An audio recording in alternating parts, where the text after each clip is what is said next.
Hi everybody, and welcome to our prep video for the 2020 block of the month down in the garden.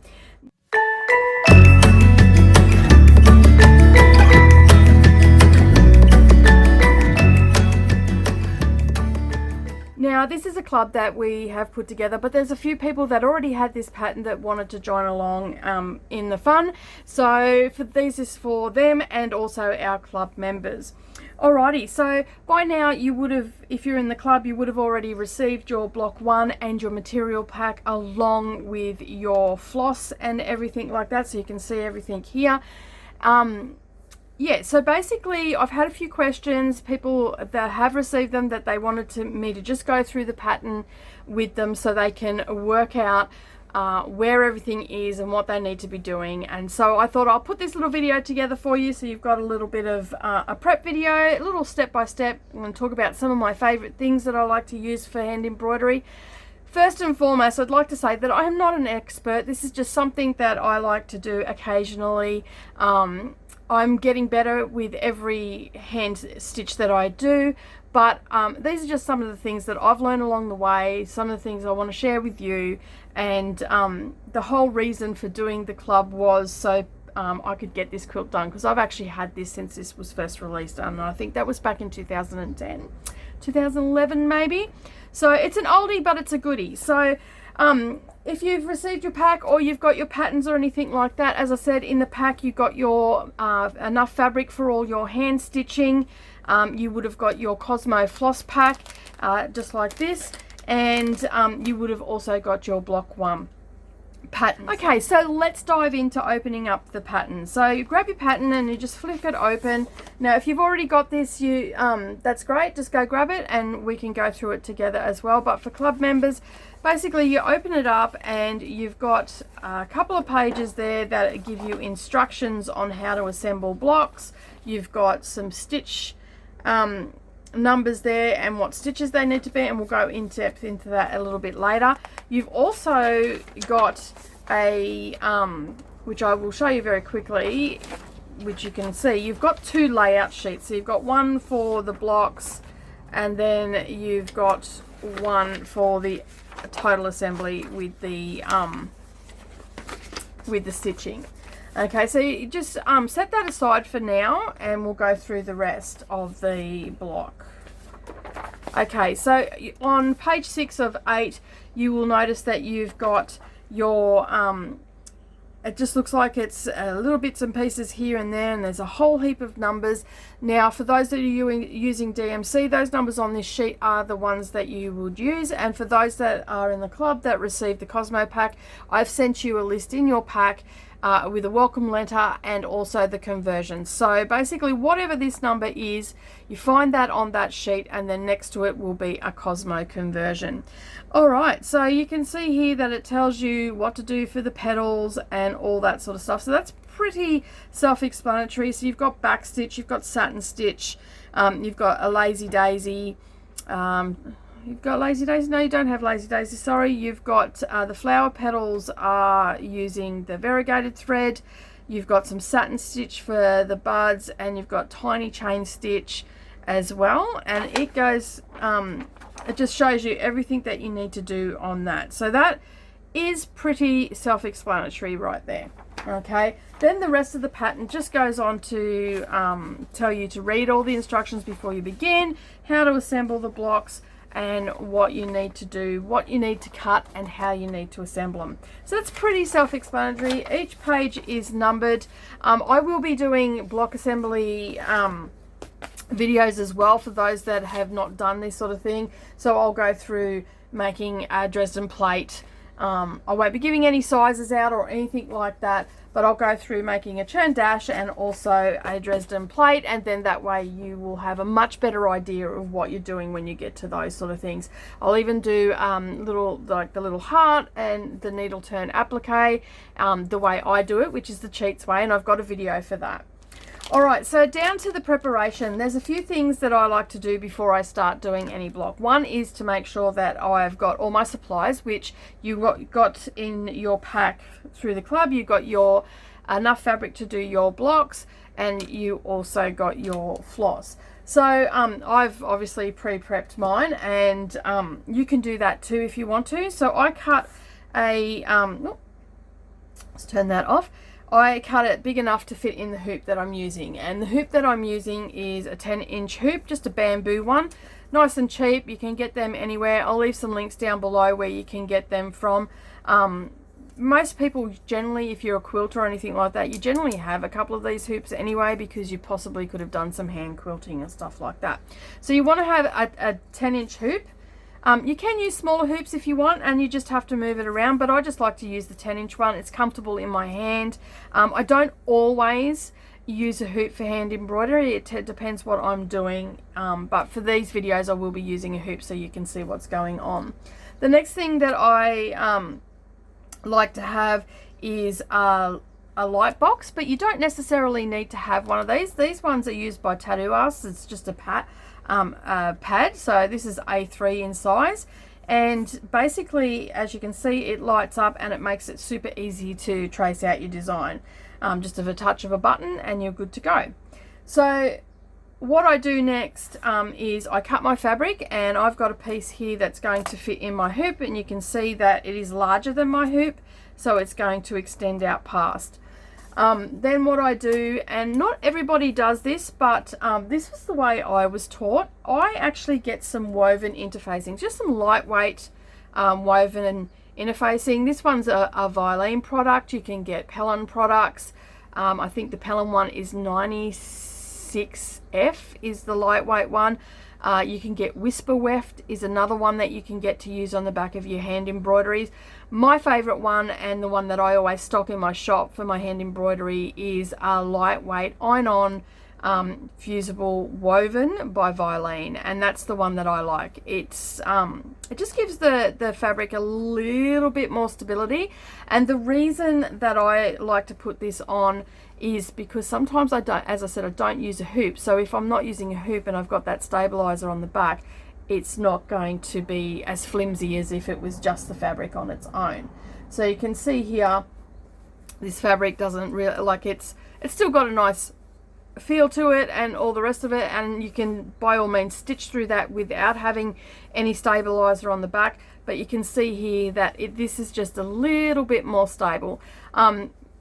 If you're stitching in a hoop, you don't necessarily need to have the interfacing on, but as I said, I was just taught that way and I always put it on. But word of caution, when you are doing putting any interfacing onto your blocks that you're going to stitch on, make sure that your interfacing is the same size as the fabric that you've cut, okay? Because if you put it on, you will see the interfacing through it, so you just want to be very careful of that. All right, so the next thing that I like to do before I trace out any of my designs or anything like that, I do a zigzag with either my serger or my zigzag with my normal machine, or I might run this through the serger, especially if it's a very densely pattern that you've got on there and you're going to be working with it for quite some time, and that will just stop some of this fraying. The interfacing will also stop that from happening as well, but I still just like, as that extra precaution, like to do a zigzag all the way around. If you've got a serger, it's super quick. You just run it through. You're not cutting anything off. You're just doing a stitch all the way around, and that will stop it from fraying. Now, I haven't done that yet. I'll do that after we've done the tracing. So it can be done before or after. That's entirely up to you. But it does stop that fraying and having that problem of your fabric just constantly pulling frays and threads off it. All right, so the next thing that you want to do is you just want to fold your fabric in half, and you can see that I've actually done this off camera, and you want to make a cross on your fabric. So this is the center points of your square. Okay, so what I do is I grab my transfer sheet, and I've just put some tape over this just so you can't see all the measurements and all the rest of it, and then I just place that somewhere onto my light pad. Okay, and then I just grab a little bit of washi tape and I just stick that in place, and then I know that this design's not going to move on me. Okay, so that's all nicely in place. And then basically what I'm going to do is earlier on I measured this and basically found the center points, and I can see that that is actually where these points are on this design. So that makes it super easy just to lay our creases matching up onto those points. Okay, and that will give us a nice centered point of the design. So then what I do, because the washi tape doesn't leave any residue or anything, and this bit here is going to be caught up in the seam allowance anyway, just for some added security, I just pop a piece of that on there and down the bottom as well, and that's going to actually stop that from moving on me. Okay, and you can see it just peels off nice and easy. And I know that that is not going to move. Now you've got one or two of options here. If you've already ironed on your inner facing, and I suggest that you do that, you can actually use a friction pen, or you can use a lead pencil, and I like to sharpen these to a really fine point, and then that gives me just a nice fine line. Alternatively, you can get all sorts of marking devices that are chalk and stuff like that, but these are just basically the two things that I use. The friction pen doesn't come off until you iron it, so that makes it super easy, and the lead pencil will wash away when you wash your quilt. So for today's purposes, because I've got the light and it's on camera, sometimes you can't see the lead pencil, so I'm not going to use that today. I'm just going to use my friction pen, and then basically all I'm going to do is I'm going to start tracing out my design.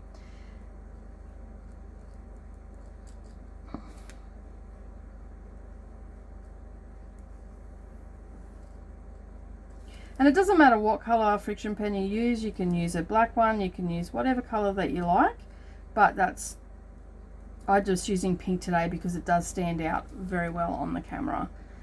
And then basically all you're going to do is you're going to draw out your design. There's no right or wrong way to trace it out. It's however you feel comfortable. Some people like to start from the top and work their way back. Some like to start from the bottom, as I am.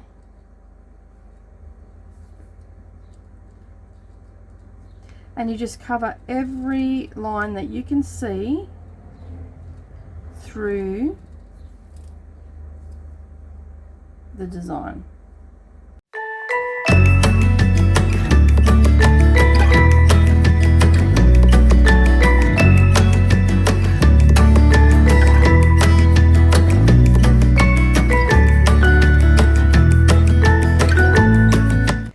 So you can see there that I've traced it all out, and if I turn that off you can see it very clearly. Now you've got some, I'll just remove that off. You can see that it makes it super easy with that washi tape, and it just removes and leaves no residue or anything like that. So you can see there it's all traced out and that's ready to be hooped up.